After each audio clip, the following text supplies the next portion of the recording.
Welcome to the HOPECAST, everybody. My name is David Dwight, and I am pastor at Hope Church in Richmond, Virginia. And the HOPECAST is a ministry of our church, and you can find it on all the major podcasting platforms. And you can also find the HOPECAST on Hope's website. That is hopechurchrva.com, and also through the Hope Church app. So I am really happy that I'm joined again today. My wife, Elisabeth, is here, and we have been asked to continue a conversation about marriage, some of the marriage teaching that we do, some of the ideas on this topic that are important to us. So welcome back. Thank you. Happy to be here. So I have a question, though, before we get started. Okay.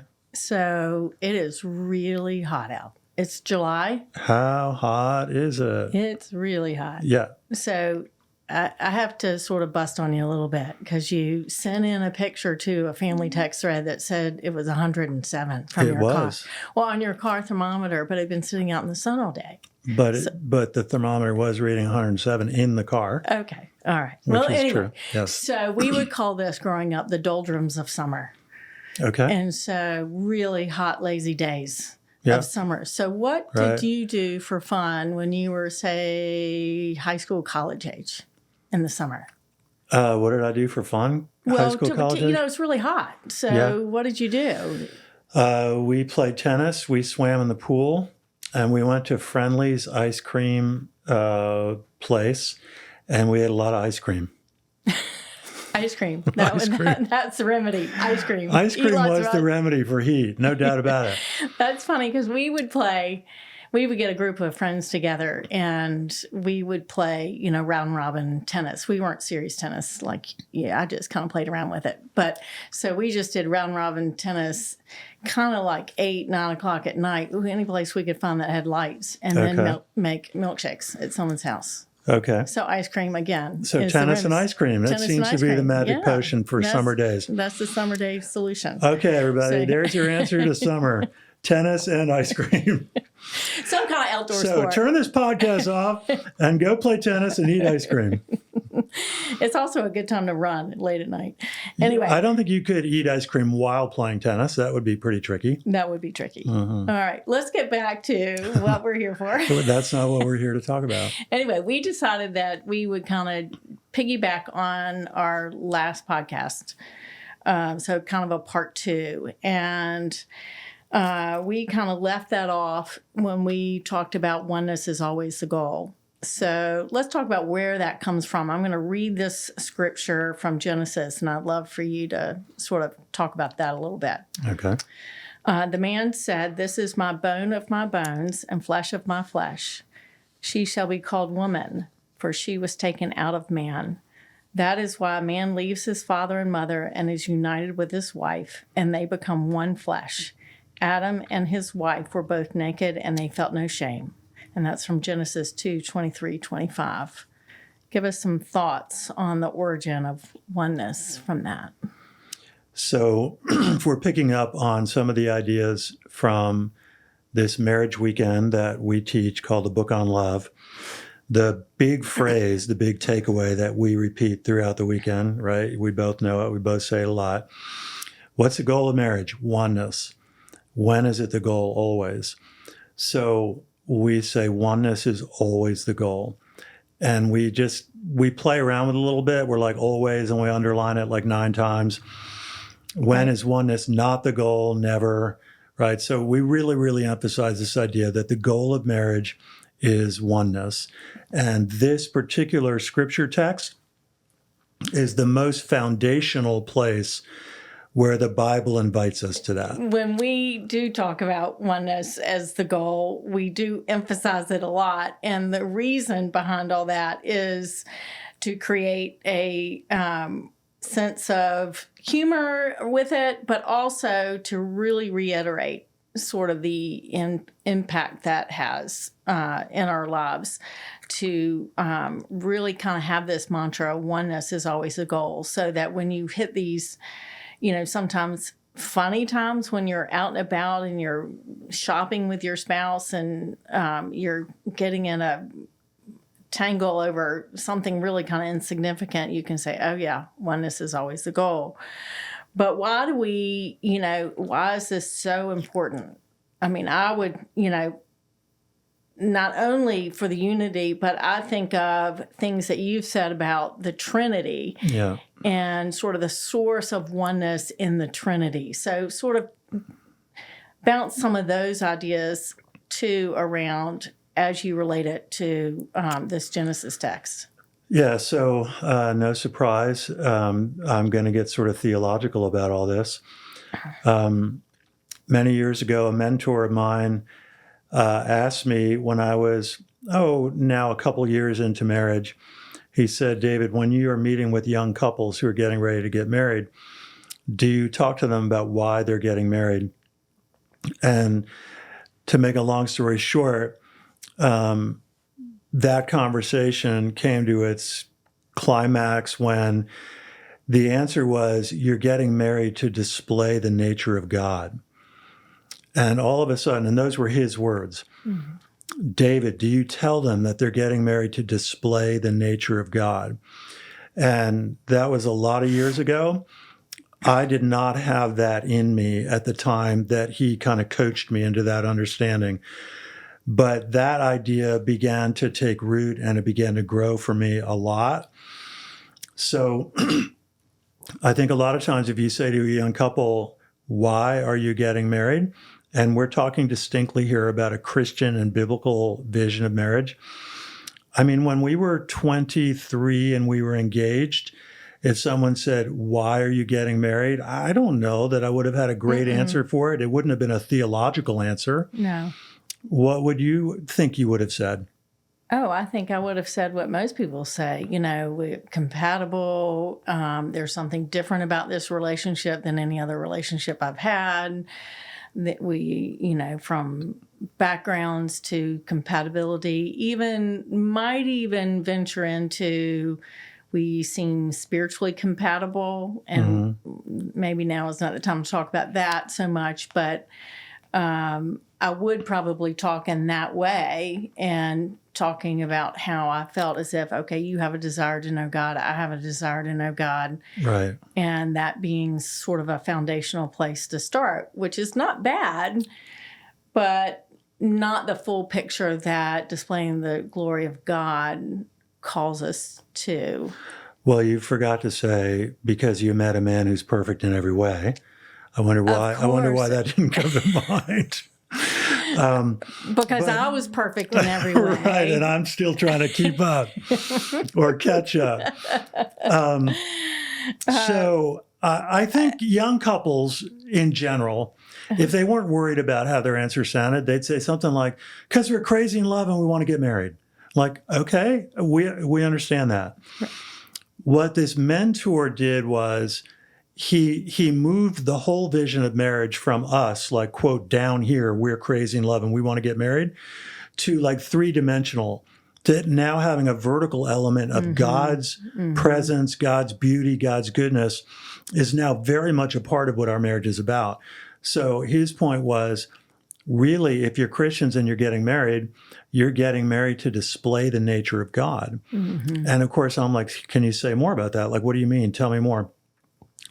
So now we're back to the idea of the Trinity, okay?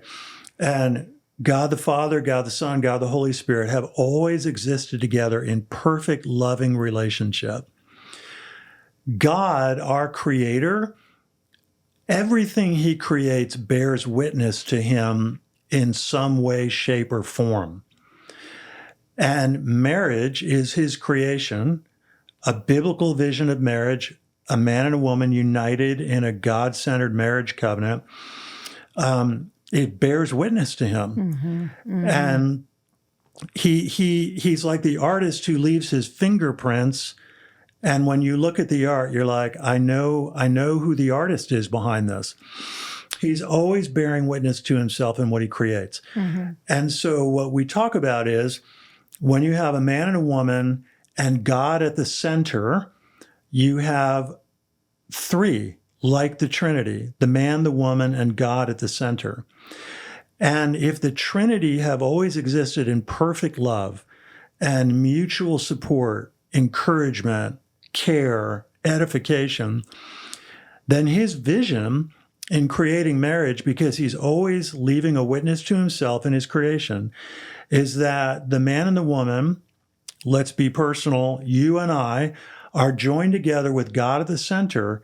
And the idea is this would look like a mini version of the Trinity, right? And so now this lifts the idea of marriage from, do I like you and do you like me and how are we doing today and are you frustrated with me or am I frustrated with you? All that's like down here on the horizontal, but this is bringing in a very substantial aspect of the vertical part, that we're being invited into this privilege to display the nature of God. And when I asked him, I just remember this so well, I asked him, just say a little bit more than that. He said, David, one way to say it would be that when people see the way you as a married couple love each other, they would learn what God's love for us looks like. And I just remember thinking, whoa, that's huge. It is huge.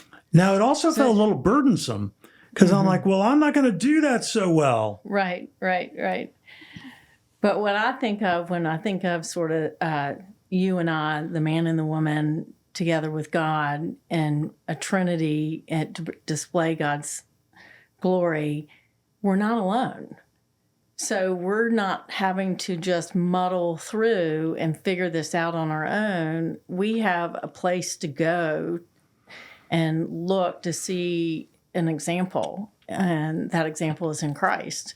And I think of, his servant leadership and the way he laid his life down for us. And so what does that look like in marriage? We've recently read several things by Elisabeth Elliot and have been moved by some of her statements that kind of are sticky. And she said about marriage, it's a privilege to put someone else ahead of yourself. And we talked about this. My memory of that quote, marriage is a privileged invitation into a relationship, marriage is an invitation into a relationship where you have the privilege of putting somebody else before yourself every day. Every day. Remember we were on the back deck talking about that? Like, hello. But the word that got my attention was the privilege. You have the privilege of being able to put somebody else before yourself every single day. I mean, I can get real animated about that. What gets your attention about that sentence? What gets my attention is wow. In the early stages of marriage, you go, I get to. And then when things get hard, it's more of a calling to. And so how does that calling become a privilege as we are in relationship with Christ?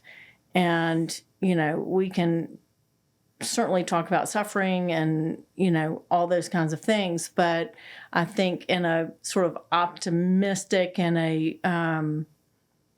a flourishing kind of way in talking about marriage it's an opportunity to create unity, to really kind of understand I'm putting you before me when I am thinking of your interest. I'm putting you before me when I do something to care for you. I'm putting you before me when I do a chore that I don't really want to do, but I know that it'll please you. And then in the end, if, we realize that that's the gift of the give and take, and real unity and cohesiveness, and then real peace and joy comes into the home. Once we are able to commit ourselves to that as imperfectly as we do it. Right. But I think what you and I have tried to embrace is the word privilege to this high calling.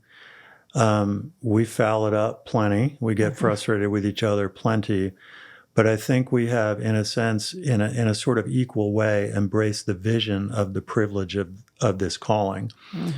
And at some level, even that means so we're on par with each other with it. We will do it so imperfectly and get frustrated and all that, but we're sort of mutually committed to that vision. And as you're saying, right, in the Bible, Jesus is described as the groom and believers as the bride. And we have verses like in Ephesians, husbands, love your wives as Christ loved the church. What did he do for the church? He died for it. Hello. He gave his life for it. So now we're talking about sacrifice of yourself for the other. And in a way, you could say that that's how oneness happens. When I die to myself for you, and when you die to yourself for me, then we're able to find a unified oneness. We are, in essence, yielding ourselves for the other, and that's what enables the coming together in a oneness to happen. So the big reason oneness is always the goal is because God has always lived in perfect oneness in the relationship of the Trinity. And he's inviting us in marriage into this privileged opportunity as well. And it bears witness to him. So I think to you and I, that's a beautiful picture, as imperfectly as we do it. Right, right. I would imagine that some people are thinking, wow, that's so theological, so spiritual, but it does get very practical. And it's very helpful as you live out daily life to be thinking about oneness and unity and how do we seek that. And, you know, we've talked about the three big issues in marriage is money, sex, and in-laws, and how we navigate those topics can be important. And why are these topics so important and so hard to kind of gain oneness around is because they're so vulnerable and emotional. Can you say a little bit more about that? I know that we know, but those three topics are generally sort of statistically revealed to be the three hardest. Yes. Those are tend to rise to the surface as the things that are hardest in marriage, as we were just saying, because they are so emotionally charged. We might have history with those. We might have family of origin issues. We might have shame associated with any one of those. And navigating those conversations can be really hard. So I'm trying to imagine a listener right now saying, wait, can you say what the three are again? Those three are money, sex, and in-laws. Yeah, and so they bring a lot of emotion with them, right? Other people might say, oh, I don't know if those are in my top three, or I might have another one that's in my top three. That's like very broadly, statistically looked at. Right. What are the three that tend to most commonly rise to the top? And so a lot of people will think children are part of that. My guess is it's probably close in the top. It can be an emotional topic as we talk about raising our children and what's important for each one. Right. So if oneness is always the goal, what we're hoping for is unity across the board, right? Right. And I think you said it well. Those three can be some of the hardest places to really find unity. They tend to be emotional. They tend to be vulnerable. They invite us into really intimate space, and that can make us fearful. So we use the phrase a lot. If oneness is always the goal, communication is the main highway to oneness. And I think if people are listening, maybe doing some self-reflection, money, sex, and in-laws, they become 3 topics that become the most difficult to communicate on because of fear, because of emotion, because of vulnerability, fear of rejection, shame, these words that you said. And so because that can be really hard and emotional, sometimes we just leave them in a box and we don't open it. Right, right. So our encouragement would be that you kind of take one step closer. You don't want to open up Pandora's box maybe right at the get-go, but it's asking sincere questions of one another. And that's where we would say, communication is not just trying to get your point across. It's seeking to understand your spouse. So asking some sincere questions and if they're sincere, then you're building kind of a trust, and there's a sense of wanting to be transparent and wanting to allow your husband or your wife to be able to share something knowing that it's going to be held in a trustworthy way as we talk about it, and not having to necessarily solve an issue in one single conversation. It's taking steps in that direction. I appreciate what you said. You would like to just make some progress. Right. You don't necessarily have to solve the entire big thing in one conversation. But if we can make a little bit of progress and we can do that in a way that feels safe and trusted, then we're also building a foundation of safety and trust to continue the conversation in the future. From a ministry or counseling standpoint, there's this idea that when you go to like professional counseling, or people that are counselors, even in ministry as a minister, there's this phrase called trust testing. And frequently in the early part of a, let's call it counseling conversation, a person will tell you a little bit before they tell you a lot. And whether they know it or not, they're trying to test whether they can trust you with what they've given you. And they're only going to give you a little at first to see if you respond in a way that feels trustworthy and safe. And if you do, then they'll probably give you a little bit more. What most counselors know is there's probably a whole lot more than what's being said in the early part of the conversation, because it's natural that we would protect ourselves and sort of test the trust and the safety. It's not counseling per se, but marriage is going to have a lot of similar dynamics. Right. And I think we do it when we don't even realize that's what we're doing. Because it's just I think it's just a natural way to be in conversation when you're sharing something so vulnerable and emotional, no matter, if you've been married a few years or 10, 15 years. Sometimes things surface that you didn't realize were such big touch points for you because maybe you're now ready to deal with some of those things yourself. Right. So we've been asked to maybe address a couple of questions that have been shared with us. And so one of them dovetails into this, which is, should your spouse know everything about you? Is that good? Is it right? Is it something a married couple should aspire to? Or maybe not always? So are you talking about secrets or just things that you want to keep private? Or is there What's the difference? Maybe there's not a difference. I don't know. I think my perception behind the question is, does my spouse need to know every little thing about me? Do you need to know about some mistake I made in high school? Do you need to know about one time I went to Vegas and I lost $1,000 and I remember it and I wish it away? Does your spouse have to know every single thing about you? What do you think about that?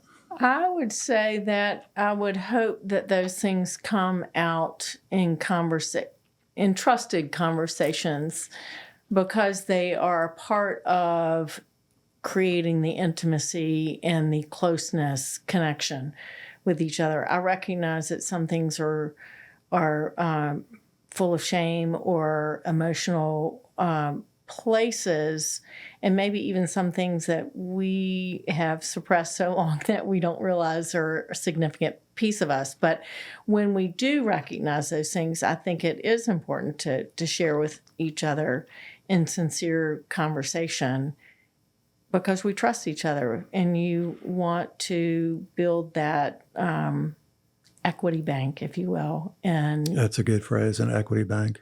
And trust each other with those things. So it's an interesting question that was shared with us. And it's very interesting to me how it dovetails with this last verse that you read. Adam and his wife were both naked and they felt no shame. And we've often taught that we think that nakedness is a physical nakedness, an emotional nakedness, and a spiritual nakedness.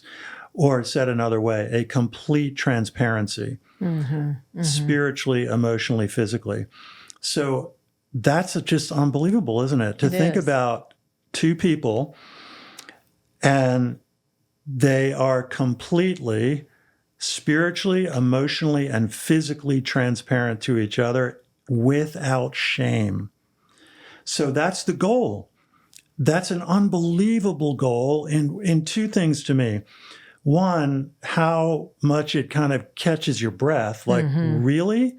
And two, in terms of how beautiful it can be if we can make progress toward it. Right, right. I mean, it is amazingly beautiful to think about, but very hard to achieve because we just all are guarded in some way, I think. But I do think it's a beautiful goal to reach.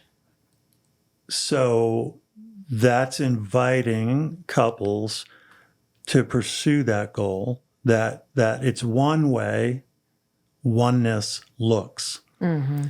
Full transparency, emotional, physical, spiritual, with each other, fully known. We are fully known. And we are gracefully loved and received.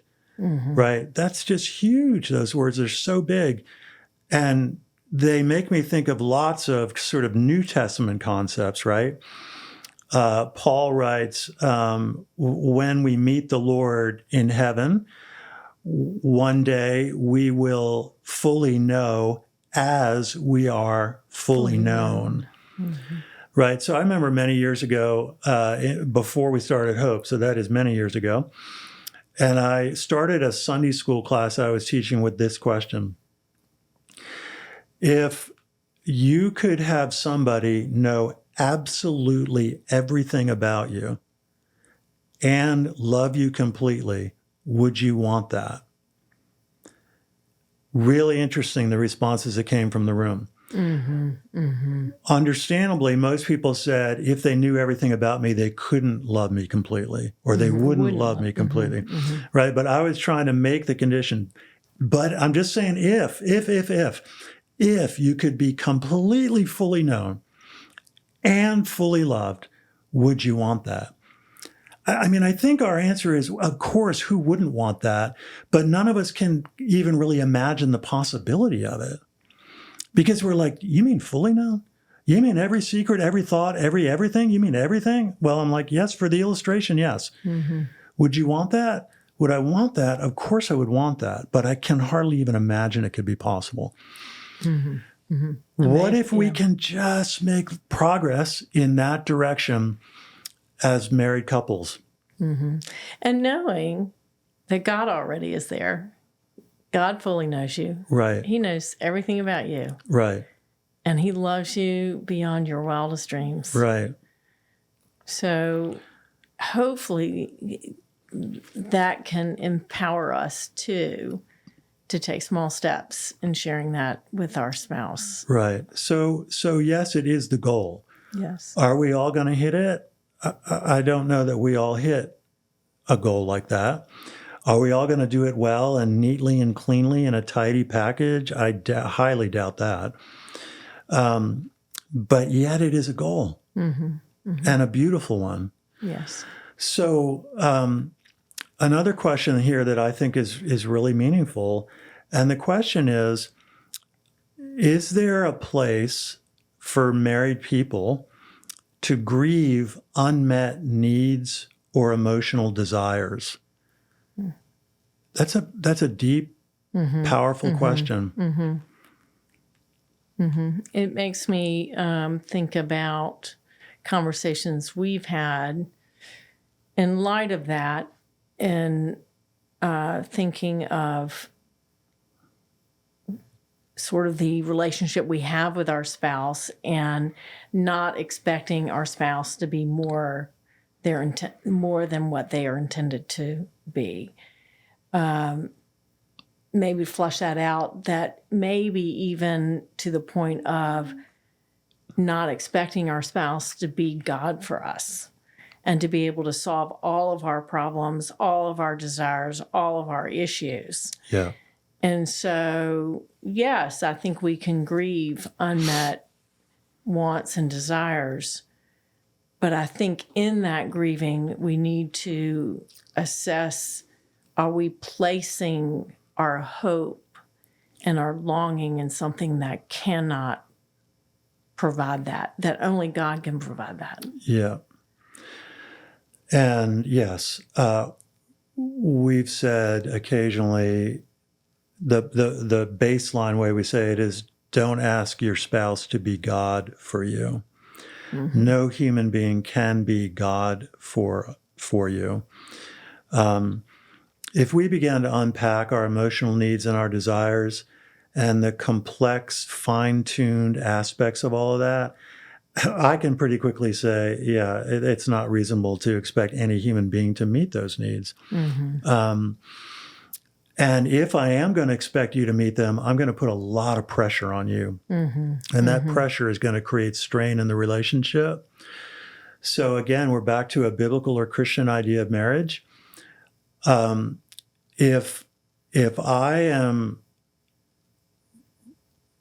participating in our marriage relationship with you in a sort of appropriate God-designed way, then I am first asking, how do I give love to you, as compared to first asking, how do you give love to me? I am also, in a sense, first saying, Lord, you are the Lord of my life, my heart, my deepest desires, my emotional needs. So I'm bringing those to you. Now, some people, I can remember hearing stuff like this before I was a Christian, and I think that sounds so kind of sterile. Like, as a married couple, like, wouldn't you do that with each other? Well, there are nuances to this. Yes, you and I bring a lot of our deep emotional needs to each other. But I think actually over 37 years of marriage now, what we kind of have begun to do is not try to meet those needs as much as be a partner and an ally to help each other with the needs that you're feeling. I think that's a great way of. And that's kind of a gift. Yeah. But if I'm wanting and almost, let's say, demanding or expecting, whatever the word is on the grayscale, for you to meet all those needs, I'm going to be, whether I know it or not, I'm going to be putting a kind of pressure on you. You're not going to be able to meet those needs. The pressure is going to ramp up. The tension is going to grow until something snaps. Hopefully it's a small snap that is like a difficult conversation to say, we have to solve this problem. And it doesn't get so big that it's a massively huge breaking point. Right. I agree. Yeah. Because if you're in those pressure points, then it's the more someone feels pressure, the less they're likely to be able to enter into that space. Totally. Whereas, if you can sort of step back and begin to serve instead, right. Then there's hopefully a reciprocalness that comes. All right. So you asked a fun icebreaker question at the beginning. Yeah. We're coming to the end of our time. I'm going to ask you a deeper one. Oh. It's not really an icebreaker question. It's kind of the wrapping up our podcast question. So we sort of said, yes, oneness is the goal. It is a goal. We will pursue it imperfectly, but it is the goal. And that actually a full, complete transparency is also a goal, as imperfectly as we'll do it. It's a goal because it's very closely connected to the idea of oneness. And that there is a place to grieve unmet emotional desires. Really, that place would be to take those to God with transparent, honest praying. Now, yes, there are conversations to have with each other about unmet emotional needs, right? And can we have those conversations in ways where we can really listen to each other and really care for each other and sort of partner with each other about how to get those emotional needs met? Yep. Okay, so closing question. What would you say today to a person who's hearing this podcast? And, you know, we'd love to think people are inspired, and that's so great. We're so helped by it. Wonderful. What would you say to the person who is listening and right now is saying, okay, what would you say to me as a person who feels like I'm intractably stuck in an unfulfilling marriage? It's a similar question to tennis and ice cream. You know, it's kind of on that level. Yeah, same level. Yeah. I don't mean to leave you out on a limb on it. That is like But you have no great, ultimate. you have great thoughts about this kind of thing. And I think you're feeling put on the spot, which I did. I please forgive me. What would you say to it? We can edit whatever we need to edit to get where we want to get. But you remember last time I said, what would you say to somebody who was single? You answered that, and that got listened to more than anything. So to the question of what would you say to a person who's hearing this, appreciating it, but feels that they're stuck in a intractably stuck, unfulfilling marriage?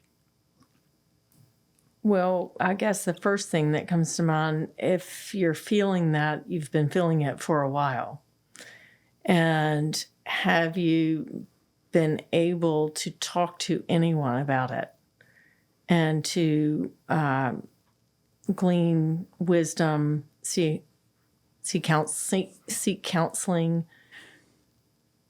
a good friend that you can trust that wouldn't divulge, too many vulnerabilities or intimacies or dignity of your partner,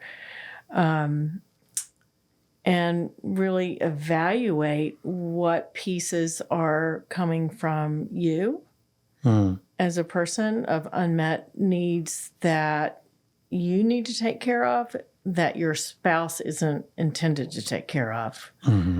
Taking care of yourself and things like that. And having a sincere conversation. Now, the way it's framed up, it sounds as if maybe these conversations have happened and they haven't gone anywhere. And if that's the case, Not sure what to say. Not sure what I would say. Because sometimes this stuff gets really, really hard. It is really hard. Sincerity and humility can go a really, really long way when trying to communicate. To really ask your spouse for their attention with sincerity and with humility and say there really are some things that I would like to talk about, that I'm feeling, and I'm very hopeful that we can make progress on these things. But it's deep water of an invitation. You and I have seen many couples whose marriages were in very, very difficult, seemingly intractable, seemingly irretrievable places, really pursue help and find it and find rebuilding in their marriages. Maybe one little thing, if people are listening and they're not acquainted with such a thing, there are some different organizations and ministries that do what are variously called marriage intensives. And this can be a time where as a couple you spend some number of days, maybe 3 to 5 days, I think that's a great idea. In places that are safe. And usually this will be a gathering of a number of couples. And if your marriage is hard and you're hearing this, like a number of couples, it all sounds terrifying. Mm-hmm. But with the Lord's help, the presence of the Holy Spirit, honest, safe spaces, most of these ministries that are well done, they're framed around having 3 to half a dozen very good marriage counselors who are very much a part of helping couples work through things for a weekend. And you and I know couples who have done marriage intensives. They went as a completely last-ditch effort, like our marriage is over, and they found beautiful, beautiful renewal. Mm-hmm. It doesn't always happen because we know some couples who have tried and that didn't completely work out. Mm-hmm. But we definitely know some couples who have done intensives like that, and it has rebuilt their marriage in beautiful ways. And I would say, if you're seeing signs of coming close to that space, to do something like this before you get to that place of being too stuck. The earlier you can take action. The early, the better. And, even do retreats and book on love and things like that well before you hit too many bumpy roads. I think so. You have the tools in your toolbox to be able to navigate some of these hard places. I think it's really helpful. Anything more you want to say? Anything more in your mind for today's conversation? Not for today. Okay. Maybe we'll do it again. Who knows? Hey, everybody. For those of you who are curious to know about marriage, or particularly for those of you who are married, we're cheering for you. We really believe in the beauty, the value, the significance of what Christian marriage means, of what the covenant of marriage means, and we're cheering for you. And anything our church can do to help provide encouragement, help support, we're here to try to do that. So I think that's it for us today. Thank you, and thank you everybody for joining us on the HOPECAST. Check us out at hopechurchrva.com, and we look forward to being with you next time. Let's go get ice cream.